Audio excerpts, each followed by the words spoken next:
Look at that guy in the back. Looking good. Ooh, big arms. Probably need some balance on those calves. Anyways,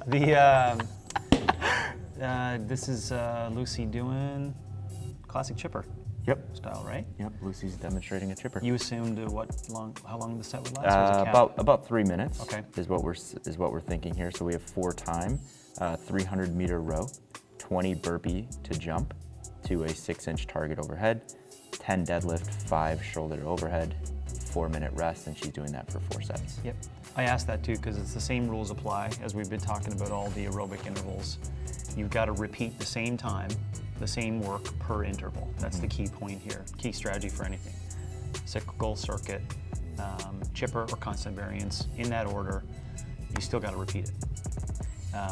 One thing I'd like to mention based upon the idea of the characteristic of the chipper, the main thing you're trying to pull from it is to create like elite muscle endurance of the things that you want to work on in that entire phase of training.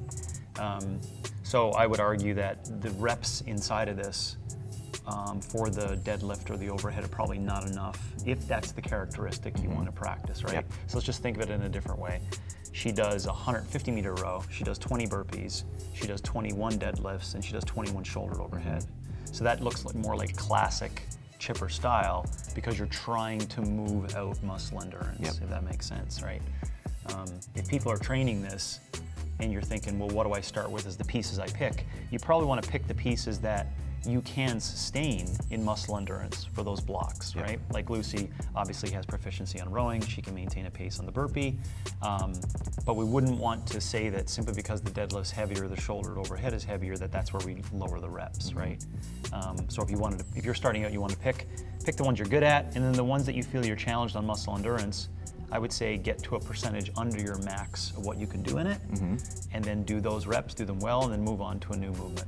What are your thoughts on, let's call it prioritizing or focusing on, let's call it gymnastics movements? So let's say that in this piece, You mean where they show up? Yeah. Yeah, great. I don't know. I'm sorry if that's what you're not going with it. Nope, but that's what I was saying. Okay, yeah. If your intentions are to fix something, that does depend upon where you want to put it in order. Because remember, is the way this goes, she's going to do A, B, C, D, rest, A, B, C, D, rest. So every time she does A, she's rested with A. So if you think of it in that context, whatever you're going to be putting in D is the thing that you either, depending upon your capability, you either want to work on, that you're challenged by, or you're really good at and you just want to complete. Does that make sense? So where you do gymnastics, weight training, or cyclical work is really based upon the person's ability. Yeah, definitely. In multiple sets. Let's say I think this one is 4 sets. So let's say it's 4 to 6 sets as an example. I do think there's a lot of benefit to do something really tough to end, right? So let's say the burpee is the gymnastic movement that we're working on here.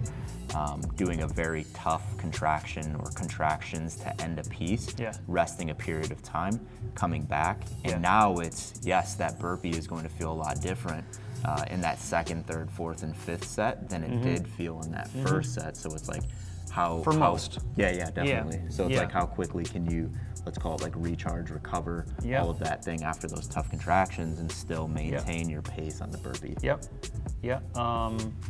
So again, it's based upon the person because there's some, like myself, right? Like you could put burpees at the back end of any cyclical endurance thing, and I have a 1 gear for that when I'm tired. And that's from experience. It's not just overall capacity, it's just experience where it's like, I know what it feels like to flop to the ground without having your arms, like you don't have arms when you're doing it, when you're so tired, and find a way to get yourself up.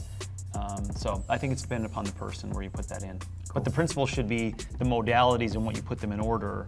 That allows you as the coach or the person experiencing it to work on something, right? So if you're like, burpees when I'm fresh, great. Burpees when I'm slightly tired, pretty good. Burpees with load and resistance, horrible. Well, that tells you what you should do. You should do this thing, rowing, some deadlifting, some overhead, finish with burpees, right? Because it gets you to learn how to be under fatigue and work with that environment. Caveat to this, what she was doing though, again, I'm not sure about her background here. She is post-pregnant by couple of months. Yeah, I believe 4 or 5 Right, months, okay. yeah. But it just adds some flavor to it.